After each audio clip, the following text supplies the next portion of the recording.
Sir యాంజియోగ్రామ్లో చాలా రకాలు ఉన్నాయని చెప్పారు. అయితే ఇవేవి కాకుండా అసలు ఏ కారణాలతో యాంజియోగ్రామ్ చేయాల్సి ఉంటుంది సార్? అసలు యాంజియోగ్రామ్ చేయడానికి ముఖ్య కారణం ఏంటంటే chest pain. Chest pain main symptom chest pain. ఎందుకంటే హార్ట్ అటాక్స్ వచ్చే ముందు వచ్చిన తర్వాత వచ్చే సిమ్టమ్ ఏంటంటే లక్షణం ఏంటంటే హార్ట్ అటాక్ యొక్క లక్షణం చెస్ట్ పెయిన్. 90% కేసెస్లో చెస్ట్ పెయిన్తోనే వస్తారు. ఒక 70% కేసెస్లో బ్రీతింగ్ డిఫికల్టీ, ఆయాసం, ఊపిరి తీసుకోవడం కష్టంగా ఉంటుంది. చెస్ట్ పెయిన్ ఉండదు, వాళ్ళలో ఆయాసం మాత్రమే ఉంటుంది. మనం ఏం చెస్ట్ పెయిన్ ఏం లేదు, కానీ ఆయాసం కొంచెం అనిపిస్తుంది. ఒకప్పుడు లేదు, ఈ మధ్య కాలంలో ఒక 1 వీక్ 10 డేస్ నుంచి నడుస్తుంటే కొంచెం స్టెప్స్ ఎక్కినా కొంచెం ఆయాసం వస్తుంది. ఒకప్పుడు ఎప్పుడు రాలేదు, ఈ మధ్య ఎందుకు వస్తుంది. ఇది కూడా ఒక లక్షణం, హార్ట్ అటాక్ లెక్క లక్షణం కూడా బ్రీతింగ్ ప్రాబ్లం. చెస్ట్ పెయిన్ ఒక్కటే కాకుండా ఈ బ్రీతింగ్ ప్రాబ్లం కొంతమందికి 2 కూడా ఉంటాయి. చెస్ట్ పెయిన్ ఉంటుంది, బ్రీతింగ్ ప్రాబ్లం, ఆయాసం కూడా ఉంటుంది. కొంతమందిలో ఒకటి మాత్రమే ఉంటుంది, ఇది బ్రీతింగ్ ప్రాబ్లమే ఉంటుంది, చెస్ట్ పెయిన్ ఉండదు. ముఖ్యంగా ఎవరికంటే స్మోక్ చేసే వాళ్ళు, డయాబెటిక్ పేషెంట్స్లో మైల్డ్ బ్రీతింగ్ ప్రాబ్లం ఉంటుంది. మనకి బయటికి మైల్డ్ బ్రీతింగ్ ప్రాబ్లమే, కానీ ఇంటర్నల్గా చూస్తే సివియర్ క్రిటికల్ హార్ట్ అటాక్ ఉంటుంది. వాల్కనో లాగే, వాల్కనో చూస్తే ఎలా ఉంటుంది, అగ్నిపర్వతం చూడడానికి మామూలు కనిపిస్తుంది, అగ్ని మిగతా పర్వతాల్లాగానే కనిపిస్తుంది మిగతా కొండ. అది రప్చర్ అయినప్పుడు ఎలా ఉంటుంది, ప్రతాపం లావా వచ్చి మొత్తం డివాస్టెడ్. సేమ్ హార్ట్ అటాక్ కూడా వచ్చే ముందు చాలా చిన్నగా ఉంటుంది, మైల్డ్ బ్రీతింగ్ ప్రాబ్లం ఉంటుంది. అంత పట్టించుకోవాల్సినంతగా కూడా ఉండదు, కానీ అది చాలా పట్టించుకోవాల్సింది. ముఖ్యంగా ఎవరు అంటే స్మోకర్స్లో, స్మోక్ చేసే వాళ్ళు, టొబాకో తినేవాళ్ళలో, పాన్ పరా, గుట్కా, కైని, గుడుంబ, ఆషిక్, విస్కీ ఈ తాగే వాళ్ళలో ఎక్కువగా, అలాగే డయాబెటీస్ ఉన్న వాళ్ళలో మైల్డ్ బ్రీతింగ్ ప్రాబ్లం. దీన్నే సైలెంట్ హార్ట్ అటాక్ అంటారు. మీరు వినే ఉంటారు, డే అంతా బాగానే ఉన్నారు, నైట్ సడన్గా మిడ్ నైట్లో ఎర్లీ మార్నింగ్ పడుకున్నారు, అంతా చనిపోయారంట. దీన్ని సైలెంట్ హార్ట్ అటాక్, నిద్రలో చనిపోతారు, పెయిన్ ఉండదు, పెయిన్ లేదు. దీన్ని painless heart attack, silent heart attack అంటాం. డే అంతా బాగానే ఉంటారు, నైట్ పడుకున్నప్పుడు నిద్రపోయి ఎర్లీ మార్నింగ్ చనిపోతుంటారు. నైట్ బాగానే ఉంటారు, డే టైం హాస్పిటల్కో, స్కూల్కో, కాలేజ్కో, ఆఫీస్కి వెళ్తారు, అక్కడ మాట్లాడుతూనే సడన్గా కుప్పకూలిపోయి చనిపోతుంటారు. విచ్చులో చూసే ఉంటారు, స్టూడియోస్లో చాలా కొంతమంది న్యూస్ రీడర్స్ న్యూస్ చెప్తూనే సడన్గా కొలాప్స్ అయ్యి ఉన్నారు. అలాగే డాక్టర్స్ ఆపరేషన్ చేస్తున్నప్పుడు కొలాప్స్ అయిన ఉన్నారు, యాక్ట్ చేస్తూ కొలాప్స్ అయిన ఉన్నారు, జిమ్ చేస్తూ జిమ్లో కొట్టుకున్నారు, అలాగే డ్రైవింగ్ చేస్తూ కొలాప్స్ అయిన ఉన్నారు. అప్పటి వరకు వాళ్ళు ఏముండదు, సడన్గా మ్యాసివ్ వస్తుంది. అది కానీ అది వచ్చే ముందు సడన్గా వచ్చినా కూడా కొన్ని సిమ్టమ్స్ స్టార్ట్ అవుతాయి, సిగ్నల్స్ వస్తాయి. ఇప్పుడు మనకి ఎర్త్క్వేక్ వచ్చేటప్పుడు, బ్రద్దలయ్యేటప్పుడు భూమి కొన్ని సిగ్నల్స్ వస్తాయి. రిచర్ స్కేల్ మీద, ఆ స్కేల్ మీద కొన్ని చేంజెస్ కనిపిస్తాయి, వెంటనే అలర్ట్ చేస్తారు. ఈ సిగ్నల్స్ వస్తున్నాయి, ఈ ఏరియాలో ఎర్త్క్వేక్ రావచ్చు, ఈ సిగ్నల్స్ వస్తున్నాయి, ఇక్కడ వాల్కనో రప్చర్ అయ్యే ఛాన్స్ ఉంది, దూరంగా వెళ్ళిపోండి అంటుంటారు. అలాగే ఫ్లడ్స్ వచ్చే ఛాన్స్ ఉంది, ఖాళీ చేసి వెళ్ళిపోండి అని అంటారు. ఆ సిగ్నల్స్ని బట్టి దానికి సంబంధించిన నిపుణులు చెప్తుంటారు. అలాగే డాక్టర్స్ కూడా కొన్ని చెప్తారు, కొన్ని సిగ్నల్స్ వస్తాయి పేషెంట్స్కి. Breathing problem, light breathing problem వస్తుంది, లైట్గా స్వెట్టింగ్ వస్తుంది. ఒకప్పుడు నాకు స్వెట్టింగ్ వచ్చేది కదా సార్, ఇప్పుడు ఏసీలో కూర్చున్నా కూడా, ఫ్యాన్ కింద కూర్చున్నా కూడా స్వెట్టింగ్ వస్తుంది. ఎంత ఏసీ ఉంది, నాకు ఎందుకు స్వెట్టింగ్ వస్తుంది, ఒకప్పుడు లేదంటే అది కూడా హార్ట్ అటాక్ లక్షణం. సో స్వెట్టింగ్ రావడం కూడా హార్ట్ అటాక్ యొక్క లక్షణం.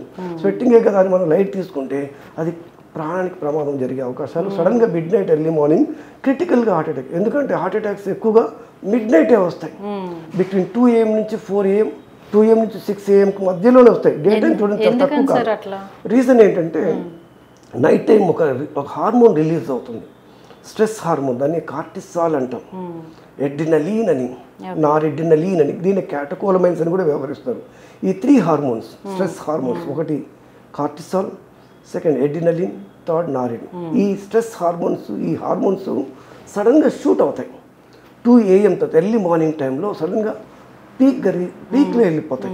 ఎప్పుడైతే ఈ హార్మోన్ లెవెల్స్ హై అవుతాయో హార్ట్కి బ్లడ్ సప్లై చేసే రక్తనాళాలు అని చెప్పాను కదా, ఆ రక్తనాళాలు సడన్గా కన్స్ట్రిక్ట్ అవుతాయి, నేరో అయిపోతాయి. ఈ హార్మోన్స్ యొక్క ప్రభావం వల్ల కన్స్ట్రిక్ట్ అవుతాయి. ఎప్పుడైతే కన్స్ట్రిక్ట్ అవుతాయో హార్ట్కి బ్లడ్ సప్లై కట్ ఆఫ్ అయిపోయి సడన్గా సైలెంట్గా హార్ట్ అటాక్స్ వస్తాయి.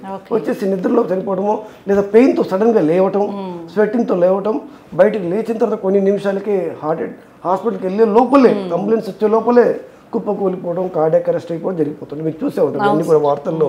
అది చిన్న పెద్ద తేడా లేకుండా, రిచ్ పూర్ తేడా లేకుండా చాలామంది క్రిటికల్ మృత్యువారిన పడుతూనే ఉంటారు. సో కారణం ఏంటంటే మిడ్ నైట్లో 2 o'clock నుంచి ఎర్లీ మార్నింగ్ 4 AM వరకు ఈ హార్మోన్స్ యొక్క కాన్సన్ట్రేషన్ ఎక్కువగా ఉంటుంది, పీక్ లెవెల్స్లో ఉంటాయి. తద్వారా బ్లడ్ వెసల్స్ నేరో అయిపోయి కన్స్ట్రిక్ట్ అయిపోయి తద్వారా బ్లడ్ సప్లై తగ్గి తద్వారా హార్ట్ అటాక్స్ అనేది రావడం జరుగుతుంది. అందుకనే ఏ చిన్న సిమ్టమ్స్ ఉన్నా కూడా, చిన్న స్వెట్టింగ్ వస్తున్నా, మైల్డ్ స్వెట్టింగ్ వస్తున్నా, మైల్డ్ ఆయాసం వస్తున్నా కూడా, మైల్డ్ డిస్కంఫర్ట్ అనిపించినా కూడా ఇది గ్యాస్ అనుకోవటం. చాలామంది ఏమంటే గ్యాస్ అని పొరపడుతుంటారు. నాకు మిడ్ నైట్లో గ్యాస్ లాగా వచ్చింది సార్, ఎర్లీ మార్నింగ్ సడన్గా సీరియస్ అయిపోయింది, మా వాళ్ళు హాస్పిటల్కి తీసుకొచ్చారు, లక్కీగా యాంజియోగ్రామ్ చేసాం, బ్లాక్ క్లియర్ చేశారు, బ్రతికిపోయి బయటపడ్డాను అంటారు.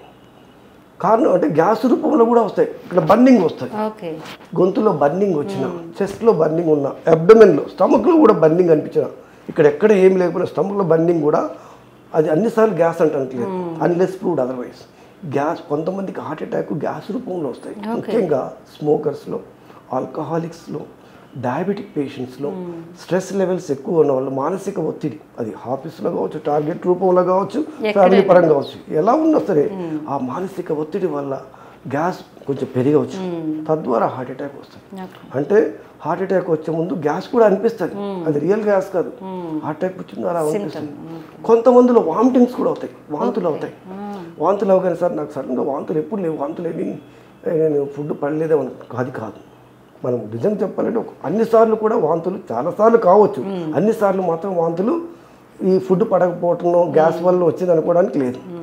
కొన్నిసార్లు ఈ వాంతులు కూడా హార్ట్ అటాక్ యొక్క లక్షణం, చాలా క్లియర్ ఇది. సో దీన్ని సైలెంట్ హార్ట్ అటాక్ అంటారు. అంటే ఏటిపికల్గా ఉంటాయి మేనిఫెస్టేషన్స్, మీకు స్ట్రైట్ ఫార్వర్డ్గా ఉండదు. చెస్ట్ పెయిన్, ఇక్కడ మనం జనరల్గా ఏం చెప్తాం, హార్ట్ అటాక్ అంటే చెస్ట్లో పెయిన్ వస్తుంది, లెఫ్ట్ హ్యాండ్ గ్రేడ్ అవుతుంది, లెఫ్ట్ హ్యాండ్ నుంచి ఈ ఫింగర్స్ గ్రేడ్ అవుతుంది, స్వెట్టింగ్, ఇవన్నీ మనం క్లాసికల్గా అందరికీ తెలిసిన మూవీస్లో అన్నీ చూస్తుంటాం. కానీ ఏటిపికల్ మేనిఫెస్టేషన్ డిఫరెంట్గా ప్రజెంట్ చేస్తారు. కొంతమందికి గ్యాస్ రూపంలో హార్ట్ అటాక్ వస్తుంది, కొంతమందిలో స్వెట్టింగ్ రూపంలో హార్ట్ అటాక్ వస్తుంది, స్వెట్టింగ్ వచ్చి హార్ట్ అటాక్ వస్తుంది, కొంతమంది బ్రీతింగ్ ప్రాబ్లం వచ్చి హార్ట్ అటాక్ వస్తుంది, కొంతమంది దడలాగా వచ్చి హార్ట్ అటాక్ వస్తుంది, కొంతమందికి ఇవేమీ లేకుండా కూడా సైలెంట్ డెత్స్ అంటారు. దీన్ని స్లీప్ డెత్స్ అంటాం. అంటే ఇటువంటి లక్షణాలు ఏమి లేకుండా మంచిగా డే అంతా పని చేసుకుంటారు, మంచిగా హ్యాపీగా ఉంటారు, అన్నీ చేస్తారు, అన్ని టూర్స్కి వెళ్తారు, లేకుంటే పబ్కి వెళ్తారు, అన్నీ చేస్తారు, మిడ్ నైట్లో ఎర్లీ మార్నింగ్ టైంలో చనిపోతూ ఉంటాం. సో ఇలాంటి లక్షణాలు ఏవైనా లక్షణాలు ఉన్నప్పుడు వెంటనే వాటిని నెగ్లెక్ట్ చేయకుండా, గ్యాస్ లాగా అనిపించినా, స్వెట్టింగ్ లాగా అనిపించినా, బ్రీతింగ్ ప్రాబ్లం అనిపించినా, పాల్పిటేషన్ లాగా అనిపించినా, కొంచెం అనీజీగా ఫీలింగ్ అనిపించినా, ఏమనిపించినా కూడా మనం ఫస్ట్ చేయాల్సింది ఈ ఇంట్లో రెమెడీ తీసుకోవటం కాదు, ఫస్ట్ దానికి సంబంధించిన ఇన్వెస్టిగేషన్స్, ముఖ్యంగా సింపుల్ ఇన్వెస్టిగేషన్స్ ఉంటాయి, అవి ఎంత ఎక్స్పెన్సివ్ కూడా కాదు. ఈసీజీ, 2D ECO, ఇంకా వీలైతే ట్రెడ్మిల్ టెస్ట్ కొంతమంది సూటబుల్ కాదు, వాళ్ళకి డైరెక్ట్ యాంజియోగ్రామ్ చేయించుకోవడం సింపుల్ అయిపోతాయి. ఇవి చేయించుకోవడం వల్ల డిసీజ్ యొక్క తీవ్రత బయటపడుతుంది. తద్వారా మనం మెడిసిన్స్ తీసుకొని, మెడిసిన్ ద్వారా డైట్ కంట్రోల్ చేసుకొని, ఒబిసిటీ ఉంటే కంట్రోల్ చేసుకోవడం ద్వారా, లైఫ్ స్టైల్ మార్చుకోవడం ద్వారా, ఎటువంటి ఆపరేషన్ లేకుండా, భవిష్యత్తులో హార్ట్ అటాక్స్ రాకుండా, క్రిటికల్ కాకుండా, స్టెంట్ ఆపరేషన్ లేకుండా, బైపాస్లు ఏమీ లేకుండానే కూడా మనం చాలా వరకు మనం నిర్మూలించవచ్చు. ఇక్కడ బ్లాక్స్ చిన్నప్పుడు ఐడెంటిఫై చేసాం, దానికి తగ్గ ప్రికాషన్స్ తీసుకొని medicines, diet, life style change చేసుకుంటే అవి చాలా వరకు మనం భవిష్యత్తులో హార్ట్ అటాక్గా మారకుండా మనం లైఫ్ స్టైల్ లీడ్ చేయొచ్చు. మేజర్ బ్లాక్స్ ఉంటే స్టెంట్ ఆపరేషన్తో క్లియర్ చేసి ఫ్యూచర్లో మళ్ళీ హార్ట్ అటాక్స్ రాకుండా చాలా వరకు నిరోధించవచ్చు. చాలామంది ఏమనుకుంటారంటే మనం స్టెంట్ వేసాం సార్ మళ్ళీ హార్ట్ అటాక్ రాదా అంటే ఎక్కడ ఉండదు. స్టెంట్ వేసినా సరే హార్ట్ అటాక్ అవకాశాలు ఉన్నాయి. ఎవరిలో షుగర్ కంట్రోల్లో లేనప్పుడు, హైపర్ టెన్షన్ కంట్రోల్లో లేనప్పుడు, ఒబిసిటీ వెయిట్ని తగ్గించుకోలేనప్పుడు, మెంటల్ స్ట్రెస్ తగ్గించుకోలేనప్పుడు, ఆల్కహాల్ కూడా మాననప్పుడు. చాలామంది ఏం చేస్తారంటే స్టెంట్ ఆపరేషన్ చేసిన తర్వాత 2-3 months వరకు ఆల్కహాల్ మానేస్తారు, నాన్ వెజ్ మానేస్తారు, స్మోక్ అన్నీ మానేస్తారు, రెగ్యులర్గా ఎక్సర్సైజ్, వాకింగ్ చేసుకుంటారు. 3 months తర్వాత నుంచి మళ్ళీ రొటీన్ ఆల్కహాల్ తీసుకోవడం స్టార్ట్ అవుతుంది. ఎందుకంటే ఫ్రెండ్స్ వచ్చారు సార్, అమెరికా నుంచి వచ్చారు, దావత్ అన్నారు, ఇది అన్నారు అని స్మోక్ చేయడం స్టార్ట్ చేస్తారు. లేదంటే స్మోకర్లు నాన్ వెజ్ ఎక్కువ తీసుకోవడం స్టార్ట్ చేస్తారు. అలా కొంచెం మళ్ళీ ఇదివరకు లైఫ్ స్టైల్ని మళ్ళీ తీసుకొచ్చి మళ్ళీ బ్లాక్స్, మళ్ళీ న్యూ బ్లాక్స్ వస్తాయి. స్టెంట్లో రావచ్చు, బైపాస్ చేసిన తర్వాత కూడా బ్లాక్స్ రావచ్చు, మళ్ళీ హార్ట్ అటాక్స్ వస్తాయి. బైపాస్ చేసినా, స్టెంట్ ఆపరేషన్ చేసినా మళ్ళీ హార్ట్ అటాక్స్ రావనేది గ్యారంటీ లేదు. ఎందుకంటే మళ్ళీ లైఫ్ స్టైల్ మీద మన కరెక్ట్ లైఫ్ స్టైల్ లీడ్ చేయగలిగితే, డైట్ ద్వారా, ఎక్సర్సైజ్ ద్వారా, మానసిక ప్రశాంతత ద్వారా మళ్ళీ హార్ట్ అటాక్స్ రాకుండా ఆ స్టెంట్ కానీ, బైపాస్ చేసింది కానీ మనం జాగ్రత్తగా పెట్టుకుంటే అప్పుడు మళ్ళీ ఫ్యూచర్లో హార్ట్ అటాక్ రాకుండా ఉంటుంది. అది మన డ్రైవింగ్ మీద డిపెండ్ అయి ఉంటుంది, మన లైఫ్ స్టైల్ మీద డిపెండ్ అయి ఉంటుంది. అంతేగాని స్టెంట్ వేస్తే లేదా బైపాస్ చేస్తే మళ్ళీ రాదు అనేది ఎక్కడ చెప్పలేం. గ్యారెంటీ అనేది ఎక్కడ లేదు. కానీ చేయటం వల్ల ఏంటి అడ్వాంటేజ్ అంటే ఆ బ్లాక్స్ క్లియర్ అవుతాయి కాబట్టి సడన్గా హార్ట్ అటాక్ రాకుండా చాలా వరకు ప్రివెంట్ చేయొచ్చు. 90% ప్రివెంట్ చేయొచ్చు, 100% ప్రివెంట్ చేయలేము. 90% కూడా ఎప్పుడు ప్రివెంట్ చేయగలం? మన లైఫ్ స్టైల్ కరెక్ట్గా ఉన్నప్పుడు. మన లైఫ్ స్టైల్ సరిగా లేకుంటే, మన అలవాట్లు, మన జీవన విధానం సరిగా లేకుంటే, జీవన శైలి సరిగా లేకుంటే మళ్ళీ 90% మళ్ళీ ఛాన్స్ హార్ట్ అటాక్ వచ్చే ఛాన్స్ ఉంది. అందుకే చాలా క్లియర్గా వాళ్ళకి వార్న్ చేస్తుంటాం. ఈ ప్రికాషన్స్ పాటిస్తే మీరు మళ్ళీ డాక్టర్ దగ్గరికి రావాల్సిన అవసరం ఉండదు, హాస్పిటల్లో లక్షలు ఖర్చు పెట్టాల్సిన అవసరం ఉండదు, స్టెంట్ ఆపరేషన్ చేయించుకోవాల్సిన అవసరం ఉండదు, బైపాస్ చేయించుకోవాల్సిన అవసరం ఉండదు, 90% ఛాన్స్ ఉండదు. ఈ పాటించుకుంటే మళ్ళీ మీరు లక్షలు ఖర్చు పెట్టాలి, హాస్పిటల్కి రావాలి, స్టెంట్ చేయించుకోవాలి, బైపాస్ ఇవన్నీ ఈ అవసరం లేకుండా, ఇన్ని అవసరాలు లేకుండా సింపుల్గా ఈ ప్రికాషన్స్ పాటించండి. 90% ఈ హార్ట్ అటాక్ యొక్క మహమ్మారి రాకుండా చేయొచ్చు అని చాలామంది చెప్తాం. కొంతమంది పాటిస్తారు, కొంతమంది పాటించకపోవచ్చు. చాలా మంచి విషయాలు చెప్పారు సార్. Thank you.